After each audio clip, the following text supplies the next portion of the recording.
nila, oh. Laki ng motor nila, oh. Pero maganda. Dito tayo guys sa may likod ng Seascape. Update natin, matagal din tayo hindi nakapa-update dito, eh. So ito na yung itsura ngayon. Yung kanilang pang-dredging na barge nandyan.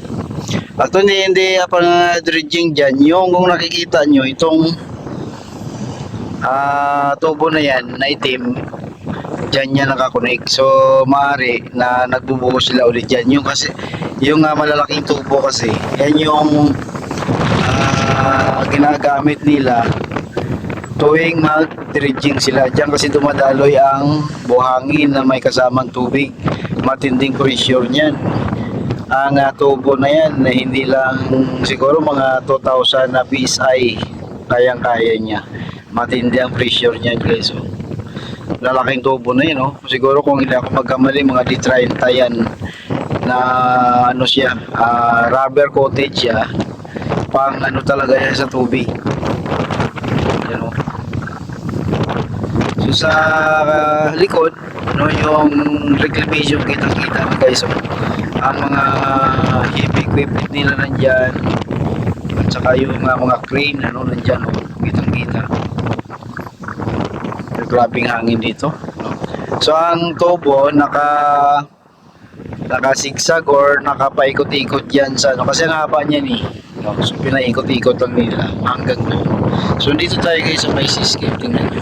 Ganda dito, pumunta kayo dito guys. Dito lang yun sa may Sofitel, sa may likod lang ng Philippine Convention Center.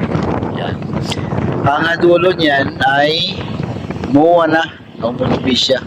So dito guys, ang ganda, may mga shabu-shabu, may live band dito tuwing gabi, at lalo na pag Sabado at Linggo, may live band dito. May mga restaurant, Korean na shabu-shabu and barbecue nandito. So ngayon, ito naman ang update sa reclamation yan. Kitang-kita na. So dati, nung naalala ko guys, itong area na to, dito kami nag-live. Ang daming tahong dito sa lugar na to. Daming tahong yan. Sako-sakong tahong ang nakuha nila dito dati. Pero ngayon wala na, tinambakan na. Pero actually may natira pa naman ilang meters yan, siguro mga 200 meters na tubig hanggang sa doon sa reclamation. Ang reclamation ang lapit na guys. Kaputanaw na lang natin.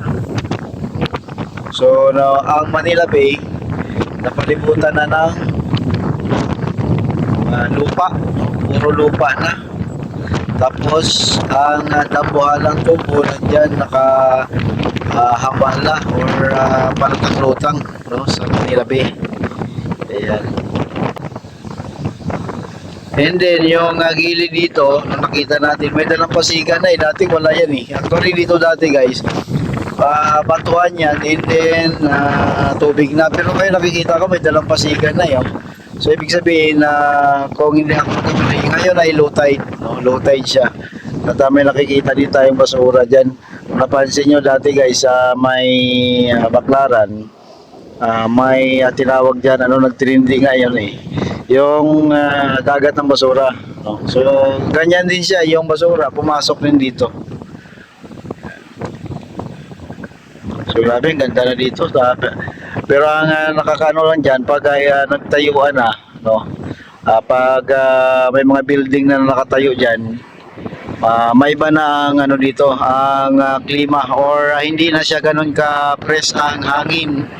Kasi actually ngayon ma-press lang yan guys. Ang sarap tumambay dito dahil na ang hangin ay open pa siya, dire-diretso eh.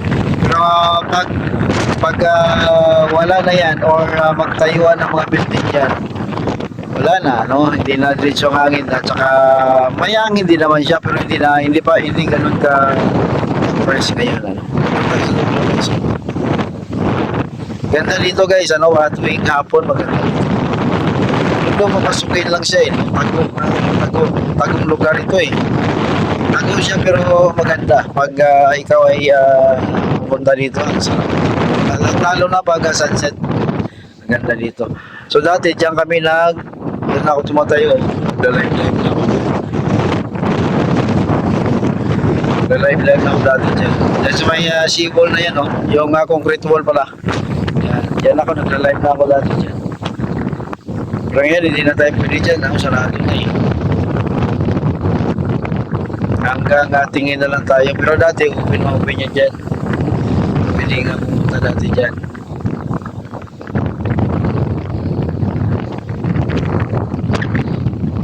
Yan ito yung sa likod ng seascape guys ha. Sa likuran natin ay mga shabu-shabu. Ayan. May mga sila dyan. Live band. Dito naman ay reclamation yan. Yung tubo na yan, oh. Yun yung pinaka kailangan dyan. At saka yung pump, siyempre. Tingin mo guys ha, nasa 2,000 na PSI yan. Tingnan mo naman ang motor nila o pump nila. Sobrang laki. Ang laki, oh. Tapos ang tubo niyan, heavy duty talaga yan. Ang taas ng pressure niya, kayang-kaya. 2,000 PSI, kayang-kaya. Baka 3,000 pa nga yata eh.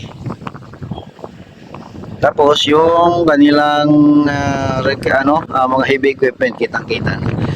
Yung yun yung nakita nyo sa dulo na yan, yung may puting barko. Yun yung pier natin. Yan, yung ating daungan.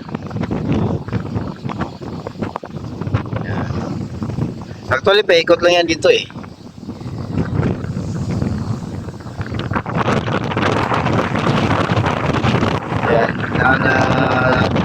Yan ang itsura ngayon ng ating Manila Pina ngayon. Puro na lupa.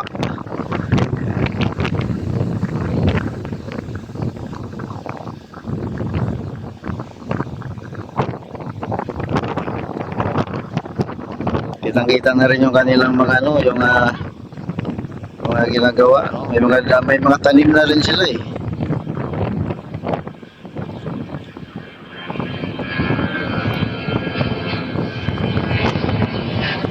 Laki ng nila, oh, laki ng motor nila, oh.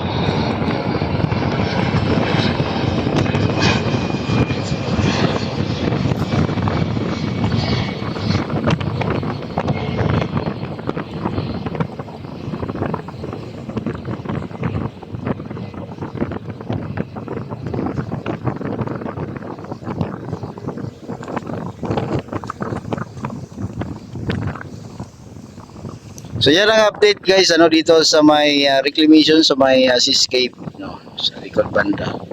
Yan, punta kayo guys sa pasyalan din to, no? Punta kayo dito. Dito lang yan sa may Sofitel, sa may PICC. Yan. Malapit lang to sa sa Senate and Harbor Square. Yan. Salamat guys. So sana nakatulong itong aking update dito sa Manila Bay.